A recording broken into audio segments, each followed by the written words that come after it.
మన ఆంధ్ర వాళ్ళు ఏమంటే ఆంధ్ర వాళ్ళు కొట్లాడుకోవడం సరిపోతుంది కానీ తమిళ వాళ్ళ మీదకి కానీ పోయేది లేదు. ఇప్పటికే మనం ఎంత లాస్ అయినామో మన ఊళ్ళకి తెలుసు. ఒకప్పుడు చెన్నై విడిపోయి అందులో విధంగా కర్నూలు రాజధానిగా చేసినారు. అది గుర్తు పెట్టుకోవాల. ఆ తర్వాత హైదరాబాద్ చేశారు. ఇప్పుడు హైదరాబాద్ వాయ ఇదే అమరావతి దాన్ని దీన్ని కూడా కాపాడుకోలేకపోతే ఇంకా మనోళ్ళు ఇప్పటికే 3 సార్లు చిప్ప పట్టుకొని అడుక్కుంటూ వినారు. ఇప్పుడు కూడా పోతున్నారు కదా, మొత్తం అంతా బికారోళ్ళగా పక్క రాష్ట్రాలకు పోతున్నారు. మనకంటూ ఏది నిర్మించుకునేది ఉండదు.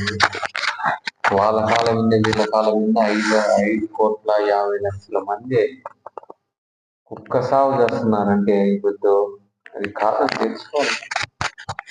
నోరున్నదనిలే మూడు రాజధానులు 4 రాజధానులు అని చెప్పుకుంటూ పోతే రాజధాని అనేది కాదు. ఒక్క రాజధాని మీద ఫోకస్ చేయాలి. అది లేకనే కదా ఇప్పుడు ఇంకా వచ్చింది. ఒక కంపెనీలు ఉన్నాయి, చదువుకోండే వాళ్ళ పరిస్థితి ఎట్లా చెప్పు. ఇప్పుడు మా ఇట్లాంటి వాళ్ళు మేము డిగ్రీలు అన్నీ చేసింటాం. బికార్ నా కొడుకులు తాగే నా కొడుకులకి ఏం తెలుసు? క్వాంటమ్ వాల్యూ అంటే కూడా తెలియదు నా కొడుకులు ఉన్నారు. ఏం చేస్తాను? రాష్ట్రాన్ని అనేది మెయిన్ గుర్తింపు ఉండాలనే రాజధాని, ఏదన్నా ఉండాలనే రాజధాని. మరి రాజధాని లేక ఇప్పుడు 5 కోట్ల మంది 50 లక్షల మంది బాధపడుతున్నారు. గుర్తు ఎందుకు బాధపడేది కాదు, మనోళ్ళు